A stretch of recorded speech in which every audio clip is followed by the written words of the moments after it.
Haleluya. Shalom jemaat Tuhan. Kurang semangat menjawabnya. Shalom jemaat Tuhan. Shalom. Haleluya. Sebelum kita mendengarkan sabda firman Tuhan, kita berdoa terlebih dahulu. Bapak, terima kasih, kami bersyukur pagi hari ini kami sehat, kami dalam tidak kurang suatu apapun Tuhan. Kami bisa menyembah Tuhan, kami bisa memuji-Mu Tuhan, Raja di atas segala raja yang sangat baik dalam hidup kami. Tuhan, jika sebentar saatnya kami akan mendengarkan sabda firman Tuhan, kami percaya Tuhan Kau yang berbicara Tuhan, melalui hamba-Mu, buka isi hati dan pikiran kami supaya kami memperoleh sesuatu. Kami tidak datang ke tempat ini dengan sia-sia, tapi kami memperoleh sesuatu yang daripada Tuhan. Dan biarkanlah hanya nama-Mu saja yang diagungkan dan dimuliakan, Bapa yang baik. Terima kasih Tuhan Yesus, kami siap mendengar. Berceritalah bagi kami, bersabdalah bagi kami. Hanya di dalam nama Tuhan Yesus kami bersyukur. Haleluya. Amin. Jemaat Tuhan, pada siang hari ini saya dipercaya untuk membawakan firman Tuhan yang berjudul masih di tema bulanan yang sama, yaitu Believing is Seeing, ya. Kita beberapa minggu ini terus diingetin soal mukjizat, ya kan? Iman dan mukjizat, ya. Kayaknya sih kalau di kesan kemarin itu kan saya juga yang bawain edifikasi, ya. Kayaknya kalau zaman sekarang mukjizat itu dalam bentuk apa gitu kan? Kalau dulu waktu zaman Tuhan Yesus masih hidup kan, orang sakit disembuhkan, orang buta melihat, orang kesurupan dilepaskan dari roh-roh jahat, ya. Terus yang mati dibangkitkan, kan seperti itu. Nah, di zaman sekarang ini apa sih mukjizat dalam hidup kita? Apa mukjizat itu cuma berlaku di masa yang lalu aja, Bapak Ibu? Hah? Itu di Alkitab aja, Bu. Sekarang nggak ada yang kayak gitu. Iya. Makanya di sini temanya adalah ini, ya, percaya adalah melihat. Temanya itu adalah overcoming barriers to miracle, atau bahasa Inggrisnya mengatasi penghalang kepada mukjizat. Ternyata mau mengalami mukjizat itu ada penghalangnya, Bapak Ibu. Ada yang menghalangi kita untuk kita bisa menghalangi mukjizat. Ada yang pernah menonton nggak film ini? Ini film lama ya, film jadul. Kayaknya anak-anak muda sekarang mah nggak nonton kayaknya. Tapi saya juga nggak yakin juga ini yang udah berusia ini udah nonton.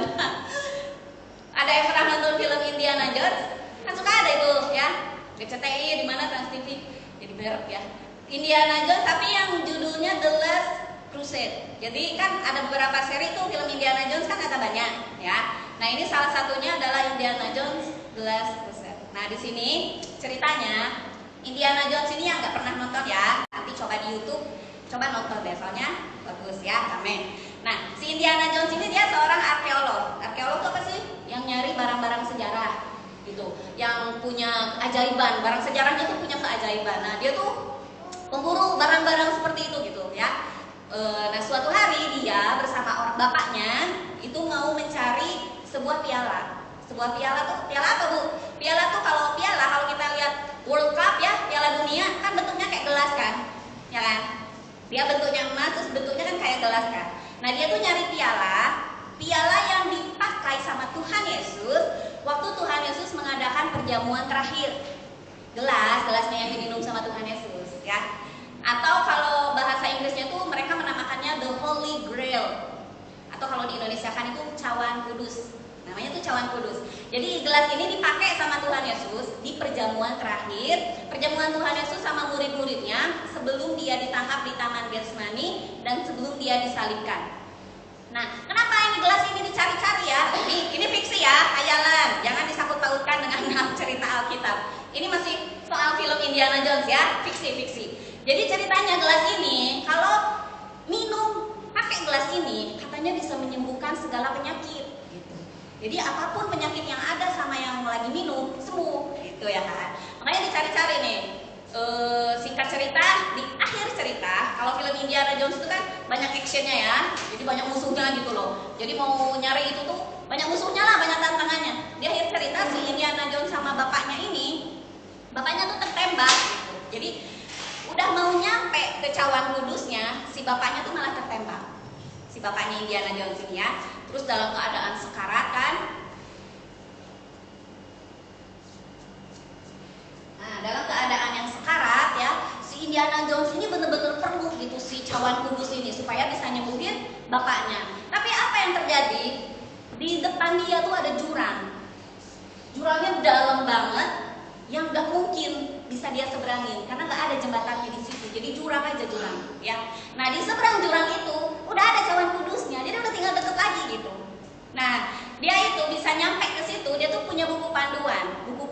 Jadi dia nemuin sebuah buku kuno. Jadi dia dituntun sama buku itu untuk ke Holy Grail tadi, ke cawan kudus tadi ya. Nah, singkat cerita kan si bapaknya tertembak nih dalam keadaan yang sekarat ya kan. Si Indiana Jones kan panik kan, panik. Oh, bapak kandungnya sendiri kok, sayang banget kan dia sama bapaknya. Panik lah dia. Langsung dibuka-bukanya bukunya kan.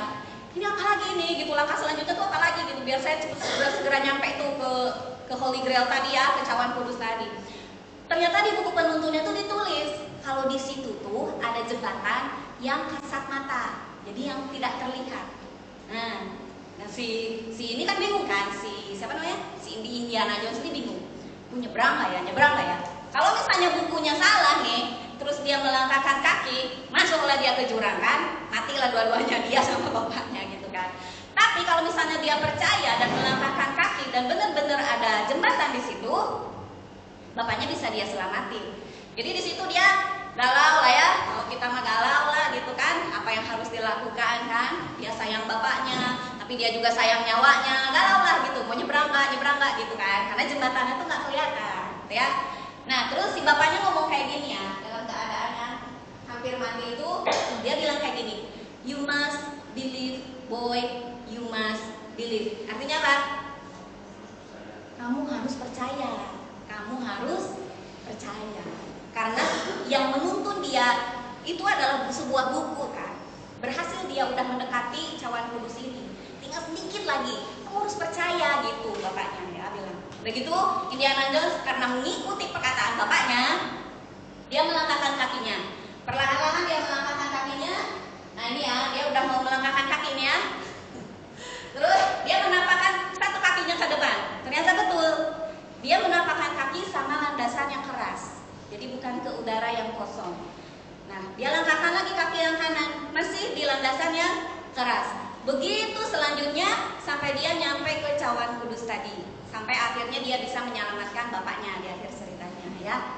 Nah, Bapak Ibu, tapi ini kisah khayalan ya, kisah fiksi. Nanti jangan Bapak Ibu percaya.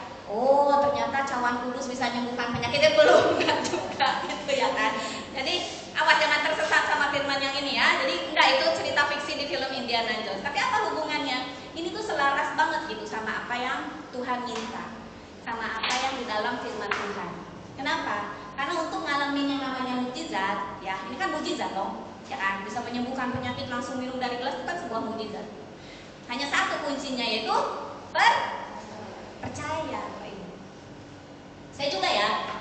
Kita semua orang percaya, amin. Siapa di sini yang percaya Tuhan Yesus? Puji Tuhan semuanya. Mungkin barangkali salah server gitu ke sini kan.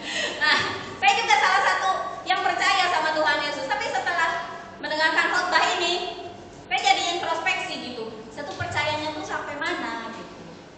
Apa cuma sebatas percaya, ya percaya gitu, tapi nggak mau kayak Indiana Jones ini bekerja, bertindak gitu. Apa percaya kita tuh sampai sebatas mana sih gitu kan? Nah di sini selain saya juga mengajak teman-teman, bapak ibu yang ada di sini, kita juga introspeksi ya. Percaya kita tuh sampai mana? Oke, iman atau percaya itu sangat diperlukan untuk menyeberangi jurang kemustahilan. Apa sih jurang kemustahilan dalam hidup Bapak Ibu, dalam hidup kita semua? Ada nggak sih hal-hal yang menurut Bapak Ibu mustahil, nggak mungkin saya bisa pergi ke sini, nggak mungkin saya bisa pergi wisata ke Bali, nggak mungkin saya bisa mengalami ini, nggak mungkin saya bisa mengalami itu. Ada nggak dalam pikiran Bapak Ibu kayak gitu? Nggak mungkin ada kan? Saya juga banyak ya. Jadi, tapi iman dan percaya itu bisa membawa kita menghancurkan kemustahilan itu dan mencapai apa yang kita harapkan. Percaya nggak sih? Percaya. Iman adalah jembatan, karena intinya tuh iman. Jadi iman itu adalah jembatan yang membawa kita kepada mukjizat yang Tuhan sediakan. Ya, supaya kata-kata ini masuk ke dalam pikiran dan hati kita baca sama-sama ya. Yang kalimat kedua, 1, 2, 3. Iman adalah jembatan yang membawa kita kepada mukjizat yang Tuhan sediakan. Sekali lagi, 1, 2, 3. Iman adalah jembatan yang membawa kita kepada mukjizat yang Tuhan sediakan. Kalau kita lihat tadi di film Indiana Jones, iman itu adalah jembatan yang bisa membawa mukjizat dalam hidupnya ya. ini juga hal yang sama yang disampaikan sama Tuhan Yesus sama muridnya Marta dan Maria. Marta dan Maria ini adalah saudara kakak beradik. Mereka itu dalam keadaan sedang berduka karena kakaknya yang laki-laki itu meninggal dunia, ya. Jadi namanya Lazarus, ya. Ini udah cerita yang sering kali kita dengarkan. Lazarus juga kan sahabatnya Tuhan Yesus, ya kan. Nah, dia itu sakit terus meninggal, mati gitu kan. Nah, sudah itu 4 hari Lazarus ini udah dikuburin, ya. Jadi 4 hari udah dikuburkan. Nah, Tuhan Yesus datang kan ke kampung Marta dan Maria ini yang ada di Betania. Betania ini nggak begitu jauh dari Yerusalem. Jadi sebuah kampung yang nggak begitu jauh dari Yerusalem. Nah, di sini pertama-tama Tuhan Yesus itu berjumpa dulu sama Marta. Nah, dari Marta, dari pemberitahuan dari Marta akhirnya berjumpa dengan Maria, dan akhirnya dengan bersama banyak orang mengikuti Tuhan Yesus ke kuburnya Lazarus, ya. Jadi Lazarus ini posisinya udah 4 hari dikuburkan, dan mereka semua mengikut Tuhan Yesus datang ke kuburan Lazarus. Kita mau baca firman Tuhan di dalam Yohanes 11 ayatnya yang ke-39 sampai dengan ke-44, ya, kisah selanjutnya. 39, kata Yesus, angkat batu itu. Maksudnya batu itu adalah batu penutup kubur, ya. Karena di zaman dulu itu, di zaman Israel itu kubur itu ditutup batu, ya kan. Jadi angkatlah batu itu. Marta, saudara orang yang meninggal itu, berkata kepadanya, Tuhan, ia sudah berbau, sebab sudah 4 hari ia mati. Kemudian di ayat yang ke-40, jawab Yesus, bukankah sudah kukatakan kepadamu, jikalau engkau percaya, engkau akan melihat kemuliaan Allah. Nah, ini kita baca sama-sama ayat 40 ini, ya. 1, 2, 3. Jawab Yesus, bukankah sudah kukatakan kepadamu, jikalau engkau percaya, engkau akan melihat kemuliaan Allah. 41. Maka mereka mengangkat batu itu, lalu Yesus menengadah ke atas dan berkata, Bapa, aku mengucap syukur kepadamu karena engkau telah mendengarkan aku. 42. Aku tahu bahwa engkau selalu mendengarkan aku, tetapi oleh karena banyak orang berdiri di sini mengelilingi aku mengatakannya, supaya mereka percaya bahwa engkaulah yang telah mengutus aku. 43. Dan sesudah berkata demikian, berserulah ia dengan suara keras, Lazarus, marilah keluar. 44. Orang yang telah mati itu datang keluar, kaki dan tangannya masih terikat dengan kain kapan dan mukanya tertutup dengan kain peluh. Kata Yesus kepada mereka, bukalah kain-kain itu dan biarkan ia pergi. Nah, kata Tuhan Yesus yang ditulis di ayat 40 tadi, jikalau engkau percaya, engkau akan melihat, yang sudah kita baca tadi, ya, itu adalah merupakan jembatan yang mengantar kita kepada mukjizat Tuhan. Tentang iman ini kita akan melihat ayat-ayat yang sudah kita baca tadi. Kita bisa melihat beberapa prinsip penting mengenai iman. Prinsip tentang iman yang pertama, iman akan mengakibatkan kita melihat kemuliaan Allah. Sekali lagi kita baca sama-sama, 1, 2, 3. Iman akan mengakibatkan kita melihat kemuliaan Allah. Seperti di ayat 40 tadi, ya. Kalau kamu percaya, maka kamu akan melihat. Di dalam hal ini, kemuliaan Allah itu nampak dalam apa sih? Kemuliaan Allah, kan? Kemuliaan Allah nampak dari besar akan kuasa dan kasih-Nya. Kuasa dan kasih Tuhan ini mengakibatkan mukjizat terjadi dalam hidup kita, ya. Jadi kalau kita mau melihat mukjizat Tuhan itu karena kita sudah mengalami besarnya dan kuasanya kebaikan Tuhan dalam hidup kita, kan? Kita bisa ini sama seperti kita bisa mengenal kemampuan dan sifat dari orang itu dilihat dari karyanya, ya. Misalnya nih, kalau misalnya teman-teman melihat, pengen tahu kemampuan dari seorang arsitek, lihat aja dari hasil bangunan yang dia desain. Atau misalnya Bapak Ibu mau melihat kemampuan dari seorang pengubah lagu, ya, pencipta lagu, lihat aja dari lagu-lagu yang dia ciptakan. Nah, kalau misalnya nih Bapak Ibu di sini ada, nah ini misalnya Bapak Ibu penyuka lukisan, ya, terus Bapak Ibu punya kesempatan healing ke Belanda, Amsterdam, ya kan. Kalau Bapak Ibu penggemar lukisan, Bapak Ibu pasti nggak mau melewatkan wisata ke museum ini, namanya Rijksmuseum. Amin kan dong kita ke Belanda, amin. Ke Rijksmuseum. Di dalam museum ini ada sebuah lukisan karya Rembrandt. Rembrandt ini adalah seorang pelukis yang terkenal dari Belanda 400 tahun yang lalu. Jadi tahun 1642 dia melukis karya ini. namanya karyanya The Night Watch ya. Nah, ini adalah lukisan, dia melukis prajurit-prajurit yang lagi berjaga malam. Lukisannya ukurannya 3 meter kali 4,5 meter, yang besar. Ini orang-orang yang nonton aja cuma sekecil itu, tuh lukisannya sebesar itu. Nah, kita bisa melihat Rembrandt ini luar biasanya itu kenapa? Karena dia melukis tahun 400 tahun yang lalu dong, teknologinya juga masih seperti apa sih? Lukisannya tuh udah hidup gitu. Jadi dia memakai kuasnya tuh ya, bayangannya, apa yang dilukisnya itu, jadi seakan-akan kalau kita lagi berdiri di depan lukisannya, orang-orangnya tuh lagi maju gitu. Si prajurit penjaga malam itu lagi maju, itu saking hidupnya. Jadi dia itu dipercaya kalau dia itu pelukis jenius, gitu ya kan. Nah, sama halnya apa sih hubungannya dengan Tuhan, Bu, gitu ya kan?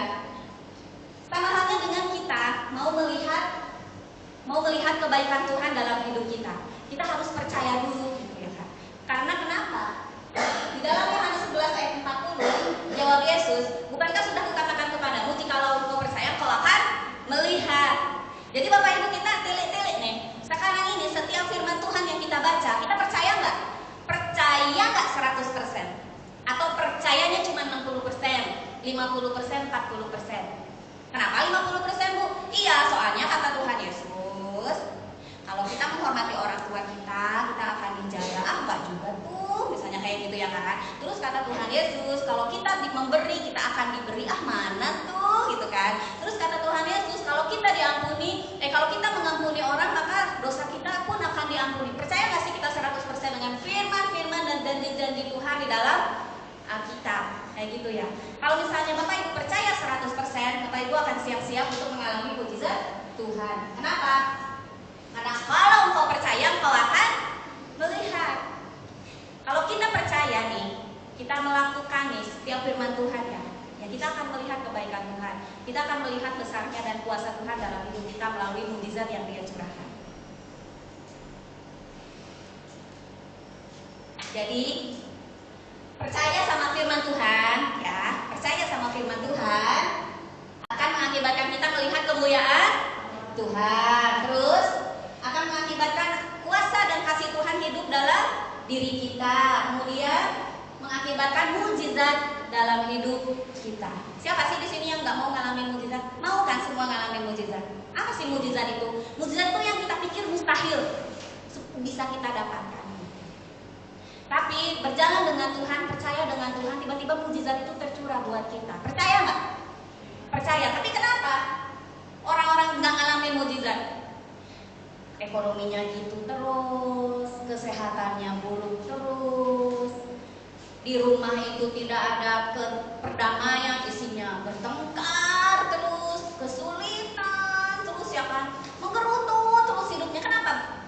Padahal anak Tuhan, padahal pengikut Tuhan setia, rajin beribadah, rajin melayani, ya kan, setia sama Tuhan. Tapi kenapa nggak ada mukjizat dalam hidupnya? Hidupnya tuh kayak gitu terus, malah semakin masuk dalam jurang pengalaman gitu ya kan. Sepertinya nggak ada harapan, nggak tertolong lagi gitulah. Kenapa kira-kira ya? Karena sebenarnya dia begini, nggak percaya sama firman Tuhan. Tuhan bilang ampuni, dia nggak ngampunin. Jadi ada orang yang nyakitin dia, ya dia balas sakitin. Tuhan bilang memberi, dia nggak memberi. Padahal Tuhan bilang orang miskin di jalanan itu anggaplah aku. Tuhan bilang kayak gitu kan. Kalau ada orang yang datang ke rumahmu, berilah dia minum, berilah dia makan, dan anggaplah itu aku. Kan Tuhan bilang kayak gitu. Tapi ada orang yang minta-minta, apa sih? Gitu kan. Ada orang yang tidak berdaya, kita cuekin. Ada orang yang kekurangan, kita apain gitu kan. Jadi mengapa mukjizat itu nggak terjadi sama kita? Ya karena kita tuh nggak percaya sama firman Tuhan. Jadi firman Tuhan tuh sekedar dibaca, oh gitu ya. Oh gitu ya firman Tuhan, oh ya bagus ya gitu. Tapi sama sekali nggak dipraktekin gitu ya kan. Makanya di sini kita belajar dalam Matius 13 ayat 58. Kenapa ketidakpercayaan itu menjadi penghalang dalam mukjizat? Karena Tuhan Yesus itu orang Nazaret, dia hidup besar di Nazaret. Tapi pada saat dia sudah dewasa, pada saat dia menjadi pemberita firman Tuhan, dia datang ke Nazaret, balik lagi ke Nazaret, nggak ada yang percaya sama dia. Makanya di Matius 13 ayat 58 dikatakan, dan karena ketidakpercayaan mereka, tidak banyak mukjizat diadakannya di situ. Ya Bapak Ibu, kita cross check dulu nih dalam hidup kita ya. Kenapa tidak terjadi mujizat dalam hidup kita? Kenapa doa-doa kita tidak kunjung dijawab sama Tuhan kita? Karena yang pertama, kita udah percaya benar nggak sama firman Tuhan? Ya. Karena ketidakpercayaan adalah penghalang. Ya kan? Judul firman hari ini adalah apa sih penghalang kita menuju mujizat? Ternyata ketidakpercayaan. Jadi kita tuh ragu sama firman Tuhan. Ragu gitu, nggak 100% percaya.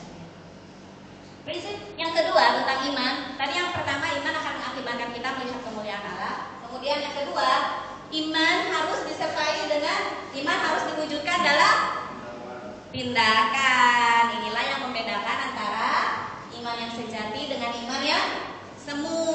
Makanya kita tadi kan ngacung semua nih, percaya sama Tuhan Yesus. Percaya, tapi percayanya tuh jangan dibagi dua loh. Ada percaya yang sejati, ada percaya yang semu. Apa sih percaya yang sejati sama percaya yang semu? Percaya yang sejati, iman yang sejati, dia bersedia mentaati setiap firman Tuhan. Nah, Bapak Ibu, kita cek dulu nih, iman kita udah sejati apa belum? Karena iman yang sejati itu apapun perintah Tuhan ditaati, ya kan? Nah, ini yang membuat saya juga mikir. Saya semalam tuh habis mikir, ya kan? Saya perlu firman Tuhan, saya pilih-pilih mana yang enak, mana yang enggak. Kalau yang enggak enak nanti dulu, ya kan? Kalau yang enak gas aja ikutin, ya kan? Jadi banyak membuat saya berpikir iman saya kepada Tuhan tuh seperti apa. Makanya saya mengalami hidup saya tuh kayak gini-gini aja, lurus-lurus aja gitu, nggak ada hebat-hebatnya gitu lah, ya kan? Nggak ada keren-kerennya, nggak ada mujizatnya gitu. Yang terjadi sama hidup tuh kayak gitu aja dari dulu tuh kayak gitu terus gitu kan. Itu membuat saya berpikir, oh iya, karena kita juga belajar kan di minggu yang lalu ya. Di minggu yang lalu kalau mau kita mengalami mujizat kan harus keluar dari zona nyaman kan. Harus punya keinginan untuk mengalami mujizat itu kan. Nah, iman yang semu, apa sih iman yang semu? Cuman sebatas kata-kata doang. Cuman rayuan-rayuan gombal belaka, ya kan. Nah, ceritanya ini ibaratnya seperti seorang dokter. Kita datang ke dokter. Dokter, saya sakitnya ini. Saya kerasa di sini, ngiru di sini, sakit di sini, sakit di sini, sakit di sini, gitulah ya. Terus si dokternya itu ngecek kan periksa kita, cek darah segala dicek. Terus dokternya bilang, oh bapak, oh ibu, bapak ibu tuh punya sakit ini. Nah, misalnya ngomonglah kolesterol ya, bapak ibu tuh punya sakit kolesterol bapak ibu tuh tinggi. Bapak ibu tuh harus mengurangi makanan ini, makanan itu harus dikurangin. Terus ini ada resep obat, udah saya bikin, bapak ibu harus minum ya. Oh iya dok, baik dok, kan? Sebagai pasien yang patuh ya, baik dok. Pulang dari rumah sakit, kita langsung ceritakan ke si tetangga, ke si mama, ke si bapak, ke semuanya kita cerita. Ya dokter ini bagus banget loh, bener loh, saya punya sakit kolesterol, dia tahu gitu. Terus obatnya tuh bagus banget, lihat ya obatnya nih, harganya pun ya lumayan lah, terjangkau, bagus banget ini gitu ya. Terus tips-tipsnya pun bagus, ini obatnya, dokternya hebat lah. Kalau mau kontrol mending ke dokter ini aja, gitu ya kan? Ngomong ke sana kemari kan promosi si dokter ini ya. Tapi bapak ibu, kenyataannya bapak ibu tuh nggak minum obatnya, resepnya nggak dibeli. Terus makanan yang dilarang tadi malah sengaja kita makan. Jadi nggak diturutin kata-kata dokternya. Kira-kira terjadi kesembuhan nggak sama orang itu?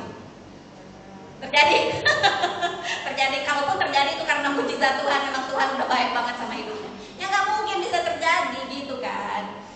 Jadi dia tuh memang percaya sama dokter, dia percaya, tapi dia nggak ngerjain. Jadi nggak terjadi apa-apa dalam hidupnya. Sama halnya dengan kita. Kalau kita pengen ada pemulihan keuangan, ya lakukan dulu perintah Tuhan, baru Tuhan bisa bekerja. Memang Tuhan nggak bergantung loh sama iman kita. Dia bisa bekerja melakukan apapun tanpa tergantung sama apapun. Nggak nunggu kita beriman dulu baru Tuhan bekerja kan, enggak gitu ya kan. Tapi di yang ketiga kita mau belajar. Di dalam Yohanes 11 ayat 39, Tuhan Yesus bilang, angkat batu itu, batu penutup kubur ya, angkat batu itu. Maka saudaraku, orang yang meninggal itu berkata kepadanya, Tuhan, dia sudah berbau, sudah 4 hari loh Tuhan dia mati. Nah, saya waktu itu kan diberi kesempatan main ke Israel ke sana ya. Terus di situ si turganya tuh ngomong kayak gini, waktu zaman dulu di Israel, kalau misalnya ada kan mereka kepercayaan mereka nih ya, kalau misalnya ada orang yang mati itu 3 hari itu masih diam di situ, nyawanya maksudnya rohnya masih ada di situ, jadi masih ada kesempatan untuk dibangkitkan. Jadi kalau misalnya kita mati nih di hari kedua dibangkitkan, itu biasa aja buat mereka karena rohnya tuh masih di situ gitu. Tapi di hari yang keempat sudah pasti rohnya udah nggak ada, udah diambil gitu. Jadi nggak mungkin bisa dibangkitkan. Jadi pemikiran Marta ini memang benar-benar mustahil, Tuhan Yesus tuh nggak bisa ngapa-ngapain lagi dah, soalnya ini udah hari keempat gitu kepercayaan mereka. Makanya kenapa padahal Lazarus waktu sakit Tuhan Yesus sudah dikabarin Lazarus sakit, tapi Tuhan Yesus nggak segera datang ke sana. Padahal Yerusalem sama Betania itu dekat jaraknya, tapi nggak segera langsung ke sana karena dia pengen memperlihatkan kalau Tuhan itu nggak bisa dibatasi sama pemikiran-pemikiran manusia. Jadi dia sengaja di hari keempat dia datang ke sana untuk membuktikan bahwa apapun bisa dilakukan gitu kan, karena mukjizat Tuhan. Jadi ini menurut Marta tuh nggak masuk akal lah, karena kepercayaan mereka tuh seperti itu. Perintah Tuhan tidak masuk akal buat Marta, sama kita juga ya kan. Perintah Tuhan tuh banyak yang tidak masuk akal buat kita, bener gak sih? Waktu saya belajar firman Tuhan, ketika kamu ditampar pipi kananmu, berilah juga pipi kirimu, ya kan? Apa maksudnya ya kan? Kenapa pula aku harus ketika aku ditampar harus dikasih pula pipi kiri? Maksudnya apakah tidak boleh membela diri di dalam ajaran ini gitu ya kan? Jadi maksudnya apa? Terus kasihilah musuhmu seperti kamu mengasihi dirimu sendiri, apa gitu loh maksudnya. Banyak perintah Tuhan yang menurutku tuh nggak masuk akal, termasuk juga persepuluhan ya kan. Tuhan, utangku banyak loh Tuhan, nggak ngasih 1/10 aja, defisit akhir bulan kurang Tuhan. Ini Tuhan dan persepuluhan ya kan. Apa aku ke yang sebelah aja, yang sebelah cuma 2,5%. 10% ya kan. Kayaknya nggak masuk akal gitu perintah Tuhan gitu kan. Tapi apa yang Tuhan bilang di ayat yang ke-40? Jawab Yesus, bukankah sudah kukatakan kepadamu, jikalau engkau percaya engkau akan melihat, ya kan? Jadi Tuhan tuh meminta iman kita dulu. Percaya nggak sih sama setiap firman Tuhan itu? Percaya nggak sih sama setiap kata-kataku, sama janji-janjiku? Percaya nggak sih? Kalau kamu percaya, kamu akan melihat. Kalau kamu percaya, kamu akan ngalamin. Maka mereka mengangkat batu itu, taat ya. Banyak orang kan di sekitar Tuhan Yesus, mereka bantu mengangkat batu itu. Lalu Yesus menengadah ke atas dan berkata, Bapak, barulah dia melakukan mujizatnya. Jadi wujud daripada iman adalah mentaati setiap firman Tuhan. Jadi artinya iman yang sejati itu adalah taat sama firman Tuhan. Apapun resikonya. Ada resiko nggak sih ngangkat batu tadi? Ya ada, mayat berbau ya. Pasti bakalan keluar bau nyengat gitu. Ada resikonya nggak? Ada resikonya nggak kita kasih persepuluhan ke gereja? Ya ada. Nanti pasti kurang. Defisit akhir bulan. Ada resikonya nggak kita ngampunin orang? Ya ada. Nanti orang itu sewenang-wenang lagi buat sama kita, ya kan? Orangnya jahat terus kita baikin, dia tambah jahat lagi. Nanti ada resikonya ikutin perintah Tuhan. Kita udah belajar di minggu yang lalu ya. Setiap kehendak Tuhan yang kita kerjakan itu pasti mengandung resiko. Nah, ini menaati firman Tuhan. Apapun resikonya tadi,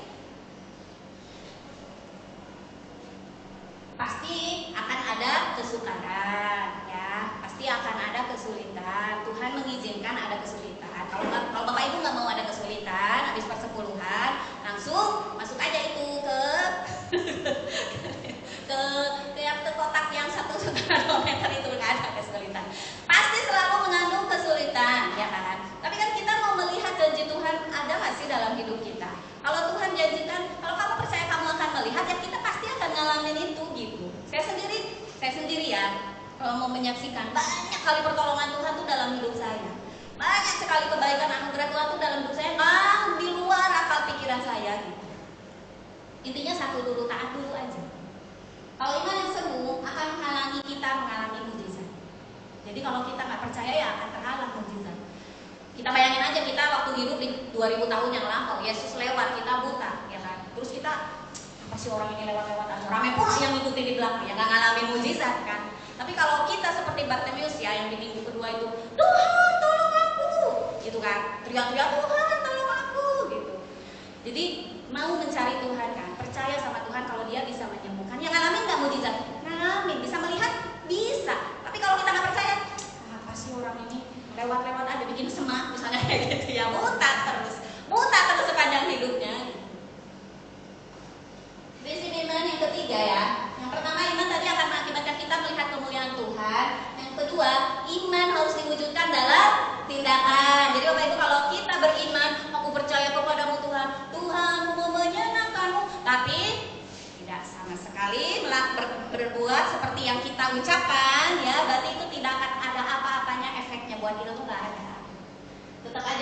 tuh kayak gitu-gitu. Yang ketiga, iman akan mengundang. Nah ini dia, iman akan mengundang tindakan Tuhan untuk menggenapi firman-Nya. Yuk sama-sama kita baca ya. 1, 2, 3. Iman akan mengundang tindakan Tuhan untuk menggenapi firman-Nya. Oke. Memang ya, Tuhan itu seperti yang saya katakan tadi, itu pribadi yang berdaulat. Dia nggak tergantung sama iman kita dulu. Maksudnya, oh, sini udah kasih perpuluhan, kasihlah gitu. Jadi nunggu kita perpuluhan dulu baru dikasih. Enggak. Tuhan itu adalah pribadi yang tidak tergantung sama iman kita, tidak bergantung pada apapun juga. Dia bisa melakukan apapun yang dia kehendaki, tidak terbatas sama iman kita. Ya, saya juga tiba-tiba nih orang yang nggak kenal Tuhan tiba-tiba diajak jadi pengikut Tuhan. Itu kan semua karya Tuhan kan. Jadi dari dulu sampai sekarang karya Tuhan tuh nggak terbatas ya. Karena saya beriman kan dulunya enggak gitu. Tiba-tiba jadi pengikut Tuhan tuh ya karena mujizat Tuhan aja, anugerah Tuhan, karena Tuhan yang bekerja, Tuhan yang berkarya ya. Nah, jadi Tuhan memang tidak bergantung sama iman kita karena Tuhan adalah pribadi yang berdaulat. Namun Tuhan menghargai iman kita ya kan. Yang tadinya enggak memberkati kita karena iman dan percaya kita, jadinya Tuhan bertindak. Sama seperti kayak gini, ada sebuah cerita lagi. Kayaknya ini udah pernah diceritain sih ya di khotbah-khotbah yang lalu. Jadi ada seorang bapak nih lagi baca koran minum kopi, santai-santai ya di ruang tamunya sambil baca koran. Tiba-tiba anaknya perempuan umur 5 tahun datang sama bapaknya. Bikinin dong adek rumah boneka. Kasihan boneka-boneka adek gak ada rumahnya. Bikinin dong rumah boneka. Ya, kata bapaknya ya. Iya, nanti katanya. Gitu ya. Dia salah janji palsu bapak-bapak kan. Iya, nanti bapak bikinin. Ya, kasih ya Pak, kan? Oke, pergilah anaknya ya. Begitu si bapaknya lanjut baca koran, minum kopi, santai-santai. Tiba-tiba busuk, berisik gitu, busuk. Dia lihat anak itu sibuk, anaknya yang perempuan ini sibuk. Jadi dipindahinnya bonekanya dari kamarnya dari lantai atas, dipindahin ke halaman belakang. Semua boneka banyak kan. Bolak-balik naik tangga, ambil, taruh ke belakang, ambil, jadi dikumpulin di halaman belakang. Bapaknya nanya kan sama istrinya, ngapain itu si Tina? Yang nampak dari sini. Ngapain itu si Tina? Boneka-boneka dibawa semua ke belakang ya, kata bapaknya ya. Terus mamanya bilang gini, itu karena anakmu percaya sama omonganmu mau bikinin rumah boneka, makanya dikumpulinnya di belakang supaya pas rumah bonekanya jadi tinggal dimasukin, kata mamanya gitu ya. Oh iya, kata bapaknya kan. Langsunglah bapaknya langsung korannya langsung dilipet, kopinya dihabisin, langsung dia pergi ke mebel, ke tempat toko bangunan. Dia beli multiplek, dia beli dempul, dia beli cat. Nyampe rumah dia langsung cari gergaji ya kan, terus dia langsung bikin rumah bonekanya gitu kan. Nah, apa yang menyebabkan si bapak ini bertindak, coba Bapak Ibu? Ya, karena anaknya percaya sama dia dan anaknya melakukan sesuatu kan. Anaknya tuh melakukan tindakan gitu yang membuktikan kalau anaknya ini percaya gitu. Jadi bapaknya tuh langsung tergugah gitu, langsung, oh karena anak saya percaya sama saya, ya anak saya harus langsung kerjain gitu ya kan. Sama halnya dengan Tuhan. Tuhan juga menghargai iman kita dengan bertindak sesuai dengan apa yang Dia janjikan. Di dalam Yohanes 11 ayat 41 kita membaca, maka mereka mengangkat batu itu. Lalu Yesus menengadah ke atas dan berkata, Bapa, aku mengucap syukur kepadamu karena Engkau sudah mendengarkan aku. Jadi setelah orang-orang itu mengangkat batu itu, baru Tuhan mengerjakan mukjizatnya. Lihat kata-kata lalu tadi ya, saya tebelin, terus saya orengin, saya gedein. Kata lalu ini adalah penghubung antara yang dikerjakan dan apa yang setelah terjadi di atasnya. Setelah kata-kata lalu ini, gitu ya kan. Jadi Tuhan Yesus itu melakukan mukjizatnya kenapa? Karena mereka sudah mengangkat batu itu. Gitu. Kalau tadi angkat batunya gimana mau membangunkan Lazarus, marilah keluar. Susah Tuhan, ada tutupnya. Nanti Lazarus ngomong gitu ya kan. Jadi nggak mungkin Tuhan melakukan mukjizat kalau sebelumnya tuh tidak ada tindakannya. Gitu. Hanya sesudah orang-orang tersebut mentaati perintah Tuhan, barulah Tuhan bertindak. Jadi iman kita akan mengakibatkan Tuhan bertindak loh. Tadinya Dia nggak akan memberkati kita, tapi karena kita bertindak, Dia mengundang janji Tuhan sendirinya. Ya. Nah, ketidaktaatan ketidaktaatan ini adalah penghalang kita untuk mengalami mujizat Tuhan, mencerminkan ketidakpercayaan kita terhadap firman Tuhan. Jadi firman Tuhan tuh yang kita baca setiap hari ya, yang rajin baca Alkitab, ya cuma sebatas dibaca aja dah, gitu ya kan. Tidak ada kita mentaatinya, mengikutinya, mentaatinya cuma 50-60%. Ya Tuhan juga melakukan mujizatnya ya 50-60% gitu kan. Mencerminkan kalau kita tuh nggak percaya sama firman Tuhan, alias meragukan firman Tuhan. Nah, mari sekarang kita merendahkan hati kita ya. Kita mau belajar dari murid-murid Tuhan Yesus yang juga berdoa sama Tuhan seperti ini. Di dalam Lukas 17 ayat 5, lalu kata rasul-rasul itu kepada Tuhan, tambahkanlah iman kami. Sama, saya juga iman saya belum 100% sama Tuhan.